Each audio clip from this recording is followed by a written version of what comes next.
Salut tout le monde, on se retrouve aujourd'hui dans une nouvelle vidéo.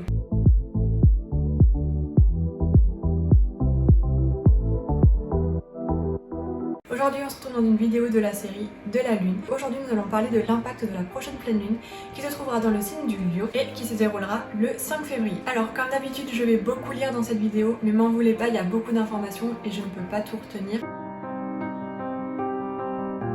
Donc comme je l'ai dit, cette pleine lune se déroulera dans le signe du Lion et aura lieu le dimanche 5 février 2023 à 19h30 heure française. Donc la lune se trouvera à une distance de 406 349 km du centre de la Terre. Cette pleine lune est dite énergique et ambitieuse. Elle va encourager la volonté, renforcer l'esprit de synthèse et nous rendre plus confiants. C'est une pleine lune dite libératrice. Elle va nous aider à sauter les obstacles pour réaliser nos désirs. Cette pleine lune, elle va nous inciter à nous occuper de nous, prendre du temps pour nous, à s'occuper de notre image et à développer notre sens créatif et esthétique. Elle va aussi nous conseiller de suivre tous nos élans de cœur. C'est aussi une période de créativité, d'audace, de grâce et de bravoure. Quand la pleine lune est en Lion, faut pas avoir peur de se faire remarquer, de vouloir se mettre en avant.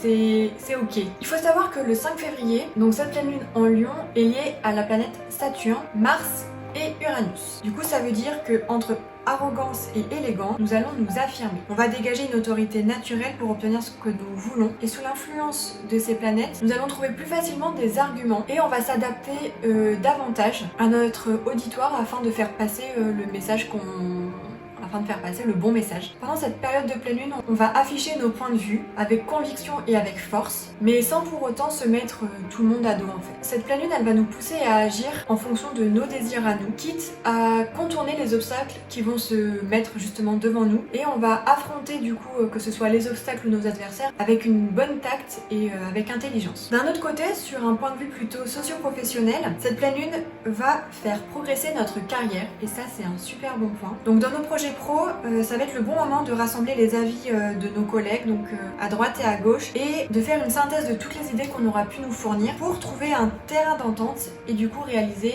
nos souhaits professionnels. Quand la pleine lune se trouve en Verseau, ça veut donc dire que du coup le soleil lui se trouve dans le signe du Verseau, et du coup on parlera juste après de cette polarité Verseau-Lion. Petite info en plus, du coup cette lune s'appelle la lune de neige. Pourquoi? Parce qu'on est en plein mois de l'hiver et que du coup ça traduit un petit peu l'état de notre nature sur la période de l'année, à savoir que c'est les Amérindiens qui ont donné ce nom à leur époque.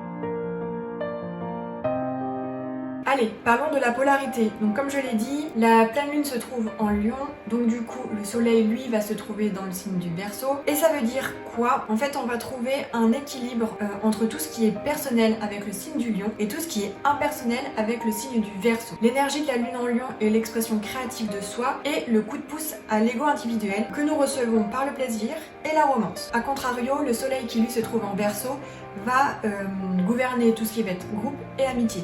Donc c'est pour ça qu'on retrouve un équilibre entre la romance sur le côté Lion et l'amitié sur le côté Verseau. Le Lion est fier et intensément individualiste, alors que le Verseau, bien qu'individualiste également, il valorise quand même l'indépendance et l'esprit d'équipe. J'ai l'impression d'être super chiante dans cette vidéo.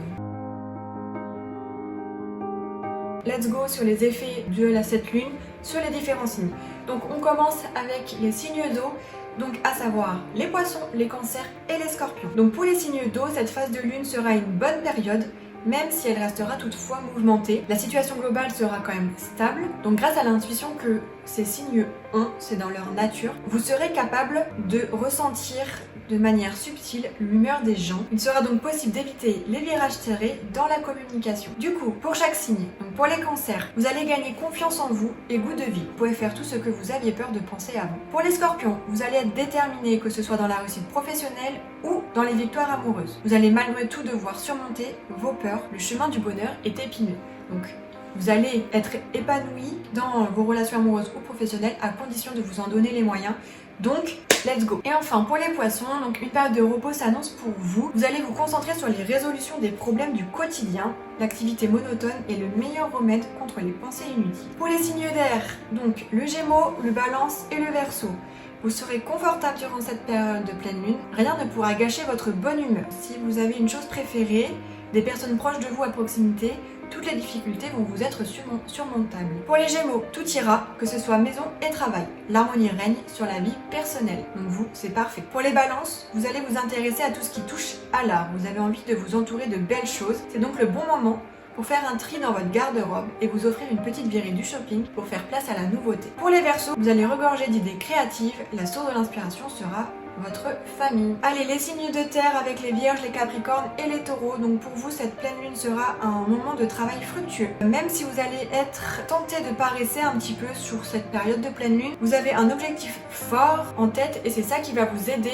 à ne pas vous laisser aller et à ne pas laisser venir la flemme et la paresse. Pour les Taureaux, donc vous allez vous préoccuper par l'évolution des relations avec vos collègues et dans votre intérêt de régler tous les conflits, sinon votre travail n'avancera pas. Pour les Vierges, vous allez avoir envie de nettoyer votre maison et par la suite, vu que votre maison sera hyper propre, vous allez vouloir inviter toute votre famille à partager un petit moment avec vous. Et enfin pour les Capricornes, vous allez sentir la force de vous lancer dans de nouveaux projets ambitieux. Par contre, il ne faut pas non plus se précipiter, préparez bien vos réalisations et tout se passera bien, mais ne vous précipitez pas malgré tout. Et enfin pour les signes de feu, donc les signes un peu plus concernés, donc pour les Béliers, le Lion et les Sagittaires, vous n'allez pas spécialement voir de changement durant cette période. Vous êtes dans une période global, on va dire, où vous êtes plein d'énergie malgré le fait que la vie vous réserve des surprises, vous n'allez pas vous laisser abattre par ça. Pour les Béliers, vous allez être dans une phase plutôt de fatigue sur cette période de pleine lune et vous allez tout doucement vous détourner un petit peu des tâches habituelles. Donc quand même,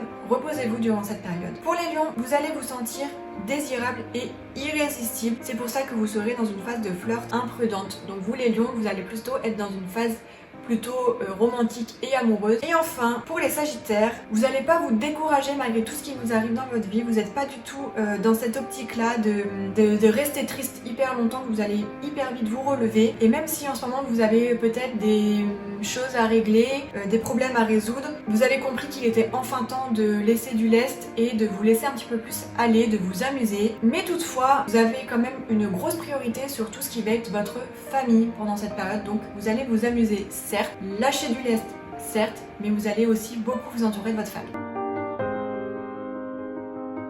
Allez, dernière partie, on parle des rituels rapidement. Pendant cette période, il est recommandé de passer du temps avec des enfants, que ce soit vos nièces, vos neveux, vos cousins, vos cousines, vos propres enfants à vous, ou bien des enfants qui sont proches de votre cercle à vous, sans toutefois que ce soit des enfants qui sont inconnus. Il faut que ça soit quand même des enfants proches de vous. Il est préconisé, on va dire, de passer du temps avec eux, de faire des activités ludiques avec eux. Ça va vous permettre de prendre une bouffée d'air sur tout votre quotidien professionnel et en parallèle, ça va permettre à votre enfant intérieur de refaire surface. Ensuite, comme on l'a dit, le lion, c'est l'insigne de la romance, donc passez du temps avec votre partenaire si vous avez la chance d'être accompagné. Passez du temps avec lui ou elle. De toute façon, la pleine lune en lion, c'est synonyme de sensualité et de romantisme.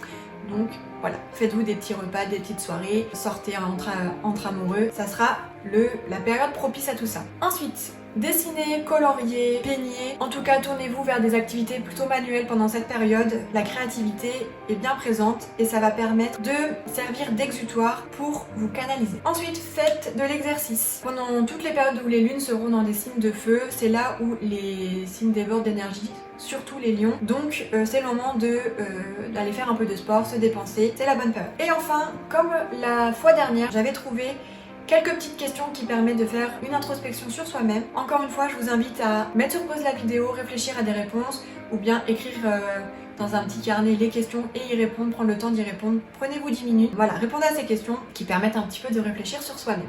Donc première question, à quoi ressemblerait votre vie si vous acceptiez inconditionnellement votre corps tel qu'il est? À quoi devriez-vous renoncer? Deuxième question, arrivez-vous facilement à exprimer votre sensualité? Si ce n'est pas le cas, qu'est-ce que vous pourriez faire pour y arriver? Question 3. Quel est votre niveau de confiance en vous? Si quelqu'un vous pose des problèmes, arrivez-vous à vous défendre ou battez-vous plutôt en retraite? Quatrième question. Êtes-vous timide en compagnie d'autres personnes? Vous arrive-t-il de vouloir impressionner les autres et de jouer un rôle? Cinquième question. Avez-vous un fort degré de fierté personnelle? L'exprimez-vous de manière positive ou prend-elle parfois le dessus sur vous? Sixième question, vivez-vous suffisamment de moments romantiques et sensuels? Comment pourriez-vous améliorer cet aspect de votre vie? Et enfin, dernière question, Que feriez-vous si vous gagniez au loto? Êtes-vous en mesure aujourd'hui de faire un pas vers l'accomplissement de ce ou de ces choses? Voilà, ça c'était les petits rituels. Je pense avoir dit le principal. Comme j'ai dit dans la première vidéo, vous prenez que ce qui résonne en vous. Si ça vous parle pas, ça vous parle pas. Les sources, encore une fois, sont nombreuses. Vous allez pouvoir trouver des sites qui se contredisent. Voilà, c'est un domaine, comme je l'ai déjà dit, qui est vaste et qui regroupe différents avis, différentes informations, différentes connaissances, donc vraiment vous ne prenez que ce qui sonne en vous. Écoutez, je crois que c'est tout pour moi. J'espère que ce genre de vidéo vous plaît toujours et qu'il peut vous apporter quelques éléments sur votre vie, sur vous-même. Et puis voilà. Écoutez, merci beaucoup d'avoir regardé cette vidéo, puis on se dit à très vite dans une prochaine vidéo et à très vite dans une prochaine vidéo pour la pleine lune. Salut!